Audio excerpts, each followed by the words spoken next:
आपण पाहत आहात आपल्या हक्काचे प्रतिध्वनी न्यूज। मिरजेत भरदिवसा बंद बंगला फोडून चोरी, रोख रकमेसह सोन्या चांदीचे दागिने लंपास। मिरज शहरातील आदर्श घरकुल सोसायटी परिसरात भरदिवसा बंद बंगला फोडून अज्ञात चोरट्यांनी रोख रक्कम आणि सोन्या चांदीचे दागिने लंपास केल्याची घटना घडली आहे। या घटनेमुळे परिसरात खळबळ उडाली आहे। याबाबत मिळालेल्या माहितीनुसार जयंत धनंजय भिंताडे वय 58 यांचा आविष्कार नावाचा बंगला आदर्श घरकुल सोसायटीमध्ये आहे। सोमवारी सकाळी सुमारे 11:30 वाजता ते कामानिमित्त घराला कुलूप लावून बाहेर गेले होते। यात संधीचा फायदा घेत अज्ञात चोरट्यांनी घराच्या दरवाजाचे कुलूप तोडून आत प्रवेश केला। चोरट्यांनी कपाटातील सुमारे 3 तोळे सोन्याचे दागिने, चांदीच्या वाट्या, चांदीची नाणी तसेच सुमारे 60,000 रुपये रोख रक्कम असा एकूण अंदाजे 4.5 ते 5 लाखाचा ऐवज लंपास केला। सुमारे 3 वाजता जयंत भिंताडे घरी परतल्यावर त्यांना चोरीचा प्रकार उघडकीस आला। यानंतर त्यांनी मिरज शहर पोलीस ठाण्यात तक्रार दाखल केली। पोलिसांनी घटनास्थळी भेट देऊन पंचनामा केला असून पुढील तपास सुरू आहे। प्राथमिक तपासात चोरट्याने पूर्वीच टेहळणी करून ही चोरी केल्याचा संशय व्यक्त केला जात आहे। दरम्यान यापूर्वीही या परिसरात चोरीच्या घटना घडल्या असल्याने नागरिकांमध्ये भीतीचे वातावरण निर्माण झाले आहे। भिंताडे, राहणार आदर्श कॉलनी, पंढरपूर रोड, मिरज।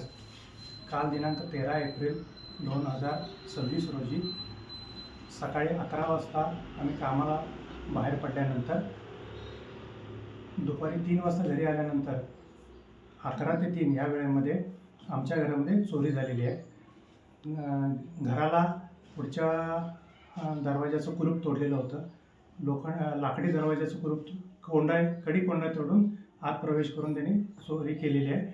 आणि आमच्या बेडरूममध्ये 1 नंबर बेडरूममधला एक कपाट आणि बेडरूम नंबर 2 मधलं कपाट पूर्ण विस्कटून त्याच्यामध्ये